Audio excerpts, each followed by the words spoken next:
اعوذ باللہ من الشیطان الرجیم، بسم اللہ الرحمن الرحیم۔ سامعین و ناظرین کرام، السلام علیکم ورحمۃ اللہ وبرکاتہ۔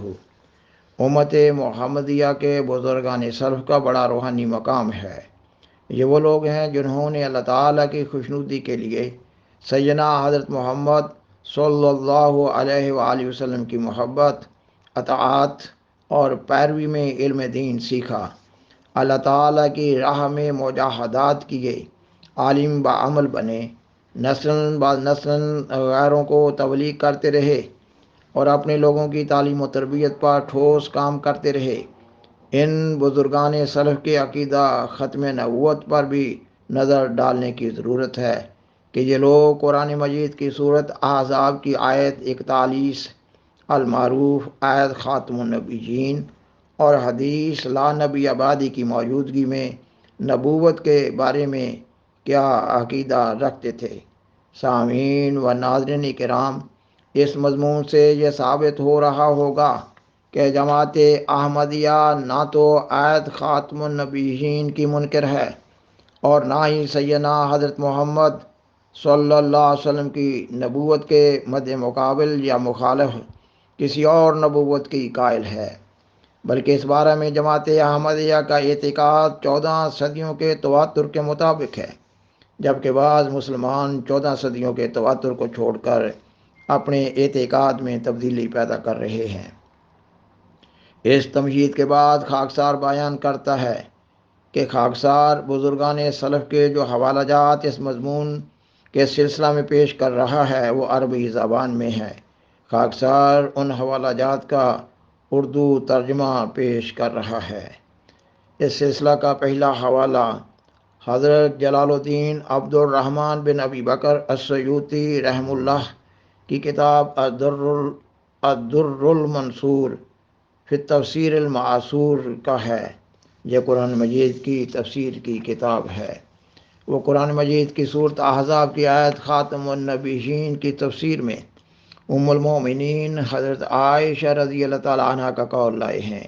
یہ کہ قولوا خاتم النبیین ولا تقولوا لا نبی بعدہ۔ یہ کہ ام المومنین حضرت عائشہ رضی اللہ تعالیٰ عنہ فرماتی ہیں کہ سیدنا حضرت محمد صلی اللہ علیہ وسلم کو خاتم النبیین تو کہو، لیکن یہ نہ کہو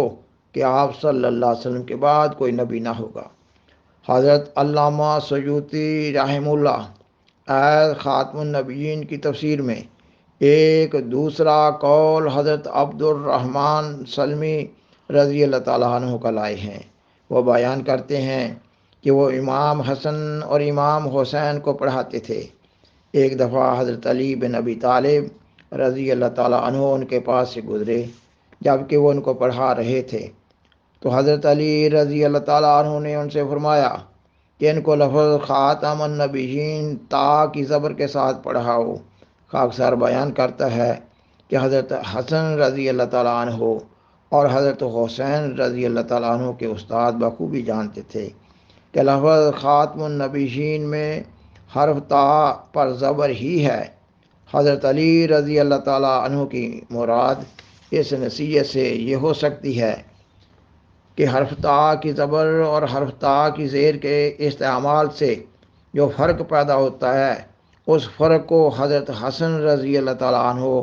اور حضرت حسین رضی اللہ تعالیٰ عنہ کے لیے جو کہ اس وقت بچے تھے بالوضاحت بیان کر دیا جائے۔ اور دوسرے یہ کہ حضرت علی رضی اللہ تعالیٰ عنہ یہ سمجھ رہے ہوں گے کہ جب اجمی لوگوں میں قرآن مجید کی اشاعت ہوگی تو وہ کسی غلط فہمی کا شکار نہ ہو جائیں، جیسا کہ ام المومنین حضرت عائشہ رضی اللہ تعالیٰ عنہا نے بھی وضاحت فرما دی کہ یہ تو کہو کہ آپ صلی اللہ علیہ وسلم خاتم النبیین ہیں، مگر یہ نہ کہو کہ آپ صلی اللہ علیہ وسلم کے بعد کوئی نبی نہیں۔ مراد ان اقوال سے یہی ہے کہ آپ صلی اللہ علیہ وسلم کے بعد آپ صلی اللہ علیہ وسلم کی پیروی میں آپ صلی اللہ علیہ وسلم کے فیضان روحانیہ سے امت محمدیہ میں بغیر شریعت کے نبی ہو سکتا ہے۔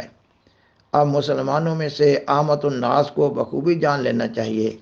کہ آج کے علماء آیت خاتم النبیین اور حدیث لا نبی بعدی پر اپنی طرف سے جو غلط رنگ میں حاشیہ آرائی کرتے ہیں۔ یہ تو اس دور کے علماء ہیں، جس دور کے بارے میں سیدنا حضرت محمد صلی اللہ علیہ وسلم نے فرمایا کہ اسلام کا صرف نام رہ جائے گا اور قرآن مجید کے صرف حروف رہ جائیں گے، اور اس وقت کے علماء بدترین مخلوق ہوگی۔ خاکسار بیان کرتا ہے کہ یہ ایک سوال ہے کہ علماء ان حدیثوں سے رہنمائی کیوں حاصل نہیں کرتے۔ سامعین و ناظرین کرام، حضرت محی الدین ابن عربی رحمہ اللہ تعالی بزرگان سلف میں ایک نمایاں اور ممتاز مقام کے حامل بزرگ ہیں، صاحب کشف و رویا بزرگ تھے۔ انہوں نے مختلف عناوین پر کئی کتب لکھی۔ ان کو سرتاج الصوفیاء کہا جاتا ہے۔ حضرت محی الدین ابن عربی رحمہ اللہ تعالی اپنی کتاب فتوحات مکیہ جلد 2 میں لکھتے ہیں یہ کہ وہ نبوت جو حضرت صلی اللہ علیہ وسلم کے وجود پر ختم ہوئی، وہ صرف تشریعی نبوت ہے، نہ کہ مقام نبوت۔ پس اب کوئی شرع نہ ہوگی جو حضرت صلی اللہ علیہ وآلہ وسلم کی شریعت کو منسوخ کرنے والی ہو، نہ آپ صلی اللہ علیہ وسلم کی شریعت میں کوئی نیا حکم بڑھانے والی ہو، اور یہی معنی رسول کریم صلی اللہ علیہ وسلم کے اس قول کے ہیں کہ رسالت اور نبوت منقطع ہو گئی ہے، پس میرے بعد نہ کوئی رسول ہوگا اور نہ نبی۔ حضرت محی الدین ابن عربی رحمہ اللہ تعالی فرماتے ہیں مراد حضرت صلی اللہ علیہ وسلم کے اس قول سے یہ ہے کہ اب کوئی ایسا نبی نہیں ہوگا جو آپ صلی اللہ علیہ وسلم کی شریعت کے مخالف شریعت پر ہو، بلکہ جب کبھی کوئی نبی ہوگا تو وہ آپ صلی اللہ علیہ وسلم کی شریعت کے حکم کے ماتحت ہوگا۔ خاکسار بیان کرتا ہے کہ حضرت محی الدین ابن عربی رحمہ اللہ تعالی کے حوالہ کی عبارت مکمل ہوئی۔ خاکسار بیان کرتا ہے کہ جماعت احمدیہ کا یہی موقف ہے جو اس عبارت میں پیش کیا گیا ہے۔ اب خاکسار حضرت محی الدین ابن عربی رحمہ اللہ کا ایک دوسرا حوالہ بھی ان کی کتاب فتوحات مکیہ سے پیش کر رہا ہے۔ ابن عربی رحمہ اللہ فرماتے ہیں یہ کہ نبوت کلی طور پر اٹھ نہیں گئی، اس وجہ سے ہم نے کہا کہ صرف شریعت والی نبوت بند ہوئی ہے، یہی معنی ہے لا نبی آبادی کا۔ پس ہم نے جان لیا کہ حضرت صلی اللہ علیہ وسلم کا لا نبی آبادی فرمانا انہی معنوں سے خاص ہے کہ آپ صلی اللہ علیہ وسلم کے بعد کوئی نبی شریعت لانے والا نہ ہوگا۔ اور پھر ابن عربی رحمہ اللہ کا ایک اور حوالہ فتوحات مکیہ کا اس طرح ہے۔ ابن عربی رحمہ اللہ فرماتے ہیں یہ کہ نبوت قیامت کے دن تک مخلوقات میں جاری ہے، لیکن جو تشریعی نبوت ہے وہ بند ہو گئی ہے۔ تشریعی نبوت کا ایک جزو ہے۔ سامعین و ناظرین اکرام، خاکسار نے بیان کیا کہ حضرت محی الدین ابن عربی رحمہ اللہ اسلام کے بزرگان سلف میں ایک نمایاں اور ممتاز مقام کے حامل بزرگ ہیں، صاحب کشف و رویا بزرگ تھے۔ انہوں نے ایسے حالات میں اپنا یہ موقف پیش کیا جبکہ ان کے سامنے صرف اور صرف یہ مقصد تھا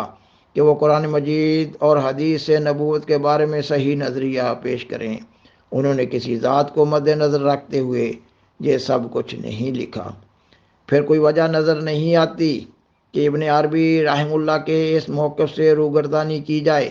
لہٰذا سوال اٹھتا ہے کہ موجودہ مخالف احمدیت علماء ایسے بزرگان سلف کے اقوال کو زیر بحث کیوں نہیں لاتے؟ اور بزرگان سلف میں سے ایک اور بزرگ عارف ربانی سید عبد الکریم جیلانی ابن ابراہیم جیلانی رحمہ اللہ اپنی کتاب الانسان الکامل میں بیان فرماتے ہیں یہ کہ شریعت والی نبوت کا حکم حضرت صلی اللہ علیہ وسلم کے بعد ختم ہو گیا، اس وجہ سے حضرت صلی اللہ علیہ وسلم خاتم النبیین ہوئے،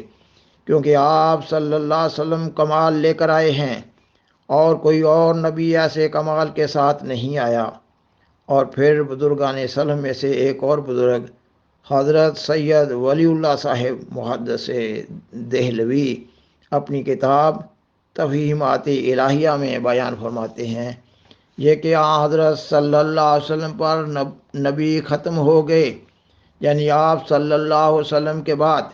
کوئی ایسا شخص نہیں ہو سکتا جس کو خدا تعالیٰ شریعت دے کر لوگوں کی طرف معمور کرے۔ ایک اور بزرگ حضرت ملا علی قاری حضرت ملا علی قاری رحم اللہ اپنی کتاب موضوعات کبیر میں لکھتے ہیں یہ کہ خاتم النبیین کا مطلب یہ ہے کہ حضرت صلی اللہ علیہ وسلم کے بعد کوئی ایسا نبی نہیں آ سکتا جو حضرت صلی اللہ علیہ وسلم کی شریعت کو منسوخ کرے اور آپ صلی اللہ علیہ وسلم کی امت میں سے نہ ہو۔ اور پھر مولانا محمد قاسم صاحب نانوتوی اپنی کتاب تحذیر الناس میں بیان فرماتے ہیں یہ کہ عوام کے خیال میں تو رسول اللہ صلی اللہ علیہ وسلم کا خاتم ہونا بایمانی ہے کہ آپ صلی اللہ علیہ وسلم کا زمانہ انبیاء سابق کے زمانہ کے بعد ہے اور آپ صلی اللہ علیہ وسلم سب میں آخری نبی ہیں، مگر اہل فہم پر روشن ہوگا کہ تقدم و تاخر زمانی میں بالذات کچھ فضیلت نہیں، یعنی وہ یہ فرما رہے ہیں کہ عوام جو موٹی باتوں کو سمجھتے ہیں وہ تو آپ صلی اللہ علیہ وسلم کو زمانہ کے اعتبار سے اخیر میں ہونے کی وجہ سے خاتم سمجھ رہے ہیں، مگر وہ فرما رہے ہیں عقل مند لوگوں کو سمجھ لینا چاہیے کہ کسی کے آگے پیچھے آنے سے کسی کے درجہ اور مرتبہ اور مقام میں فضیلت ثابت نہیں ہوتی۔ اور پھر وہ فرماتے ہیں کہ جب آگے پیچھے آنے میں کوئی فضیلت نہیں تو اب خاکسار ان کی اس حوالہ کی بقیہ عبارت پڑھتا ہے، فرماتے ہیں کہ پھر مقام مدحہ میں ولاکر رسول اللہ و خاتم النبیین فرمانا اس صورت میں کیوں کر صحیح ہو سکتا ہے۔ اب خاکسار بیان کرتا ہے کہ مولانا محمد قاسم صاحب نانوتوی فرما رہے ہیں کہ زمانے کے اعتبار سے آگے پیچھے آنے سے کسی کے مقام اور مرتبہ میں کوئی فضیلت نہیں ہے، تو پھر اللہ تعالیٰ نے کن الفاظ میں آپ صلی اللہ علیہ وسلم کا مقام بیان کیا ہے؟ وہ فرماتے ہیں آپ صلی اللہ علیہ وسلم کا مقام تو لفظ خاتم النبیین میں بیان ہوا ہے۔ اب خاکسار مولانا صاحب کی عبارت پڑھتا ہے، فرماتے ہیں پھر مقام مدحہ میں ولاکر رسول اللہ و خاتم النبیین فرمانا اس صورت میں کیوں کر صحیح ہو سکتا ہے۔ خاکسار بیان کرتا ہے کہ مقام مدحہ سے مراد اس جگہ یہ ہے کہ آیت خاتم النبیین آپ صلی اللہ علیہ وسلم کے مقام عالی شان کی بلندی کے لیے تعریف کے رنگ میں بیان ہوئی ہے۔ اب خاکسار بیان کرتا ہے کہ مولانا صاحب کا یہ نظریہ ہے کہ آپ صلی اللہ علیہ وسلم کی فضیلت محض آخری ہونے میں نہیں ہے، بلکہ آپ صلی اللہ علیہ وسلم کی فضیلت لفظ خاتم النبیین ہونے میں ہے، یہ کہ آپ صلی اللہ علیہ وسلم نبیوں کی مہر ہیں، یعنی فیضان نبوت محمدیہ جاری ہے۔ اور اس مضمون کے لیے فیصلہ کن قول اور آخری قول تو سیدنا حضرت محمد صلی اللہ علیہ وسلم کا اپنا ہے، اور یہ حدیث کی مختلف کتابوں میں بیان ہوئی ہے۔ آپ صلی اللہ علیہ وسلم فرماتے ہیں انی عند اللہ مکتوب خاتم النبیین و انا آدم لمنجدل فی طینتہ، یہ کہ میں اللہ تعالیٰ کے ہاں اس وقت سے خاتم النبیین ہوں جبکہ حضرت آدم علیہ السلام ابھی مٹی اور پانی میں تھے۔ اس حدیث سے یہ مترشح ہو رہا ہے کہ تمام نبیوں کی نبوت میں نور محمد جلوہ گر ہے، اور آپ صلی اللہ علیہ وسلم کے آسمان پر اس ٹائٹل خاتم النبیین کے بعد 1,24,000 پیغمبر آئے اور مقام خاتم النبیین پر کوئی حرف نہ آیا، اور آپ صلی اللہ علیہ وسلم کا یہ مقام متاثر نہ ہوا۔ اور امت محمدیہ کا متفقہ عقیدہ ہے کہ آپ صلی اللہ علیہ وسلم کا یہ مقام امت محمدیہ میں ظہور امام مہدی و نزول مسیح موعود کے بعد بھی متاثر نہ ہوگا، اور سیدنا حضرت مرزا غلام احمد قادیانی علیہ السلام کا اعلام الہی کی بنیاد پر یہ دعویٰ ہے کہ آپ صلی اللہ علیہ وسلم امام مہدی و مسیح موعود ہیں، اور امام مہدی اور مسیح موعود کا مقام امتی نبی کا بیان ہوا ہے۔ سامعین و ناظرین کرام، بالآخر درخواست ہے کہ اس پروگرام کو دوسروں سے شیئر کریں اور آذرہ کرم اس چینل کو سبسکرائب کریں۔ جزاکم اللہ تعالی احسن الجزا و آخر دعوانا ان الحمد للہ رب العالمین۔ شکریہ۔